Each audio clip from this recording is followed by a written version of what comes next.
Thank you. Pleasure to have you on Arabian Business TV. The pleasure is all mine. Thank you for having me. Thank you. Now, I believe you've been a member of the advisory board for Dubai Fashion Week for the last 2 years. Have you seen a significant change? There has been a gradual change, not dramatic or significant as such, but there has been a gradual change for the better. You have to understand our geographical positioning, where we are here in the middle of the Middle East. It is a difficult spot for international and foreign designers to come to. But as I've been working with the board, I have seen a very positive change in the right direction. Well, especially since the financial crisis hit the local market. What are your thoughts on that?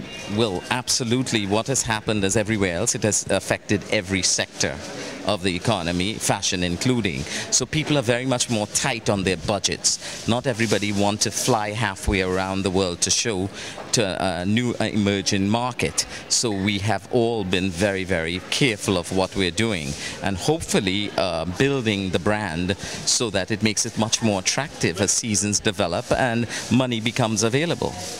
And what makes you a member of the advisory board? Oh, I like this part, talking about myself. Okay. Well, first, my whole background is in fashion. I lived in New York for over 30 years and was in fashion forever. My first project was with Madonna, where I managed her 2 dancers. Then I was the first in history to bring bling into the picture. And haute couture, I had styled Salt and Pepper for the Grammy Awards in Chanel and Harry Winston's. That had never been done. Then I started working on Mary J. Blige, changing her image, Sean Puffy Combs. My work's been at the Metropolitan Museum of Art with the greatest costumes in rock and roll history, which I'm very proud of. Then I moved on. My final project was Pink, and then there was drama in my life. Lost everything, started back up, and then my other project was a show you probably have heard about, something very deep and intellectual, America's Next Top Model with Tyra Banks. So, yeah, well, actually, I partly conceived that show and I was the guest judge on the beginning. So when it comes to fashion, I think I'm there. So the good thing is that I come here and I'm in the midst of some wonderful, very talented and very powerful women here, including Sarah Belhassa, who's also a board member, and we have Inji Shaloub, who of course has the grandest brand, Chanel, etc. here. You know, so I took a bit of offense when I see other people talking who really are not even designers, talking about who designers and who the board members are. We are trying something here. I mean, it's an emerging market, it's an emerging culture. You know, we have to take our time about doing it.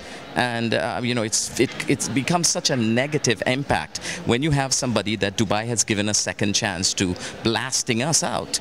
You know, I know what fashion is. I am fashion. You know, how dare you come to me with anything less? So I'm very upset about part of what's going on, but at the same time, we are doing our best to help the situation.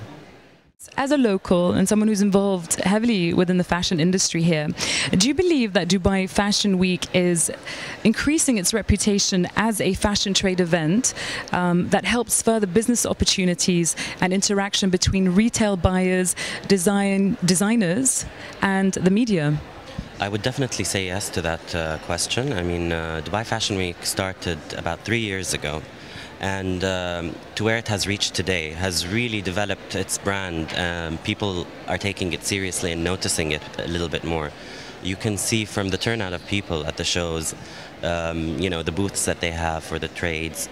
It's creating an amazing buzz, a lot of network. It's actually a very good start for, you know, the Dubai Fashion Week to be born physically after all these years of trials and you know, getting to what we've witnessed today. So you know, I mean, from what I understand, a few of the designers that are showing currently are actually starting to stock abroad outside of Dubai, which is a very good thing, you know, and some of them are traditional brands.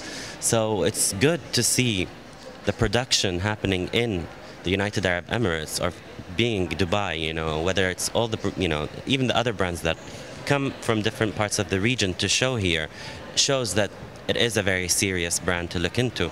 And had they not wanted to, had they not participated, they wouldn't be benefiting out of it.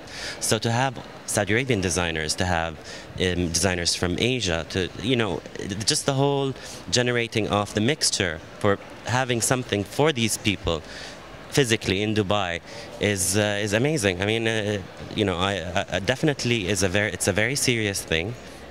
Of course, it is very young, and there's always room to fix and to, you know, in order for it to grow and become bigger. There's always glitches, and, you know, things do happen.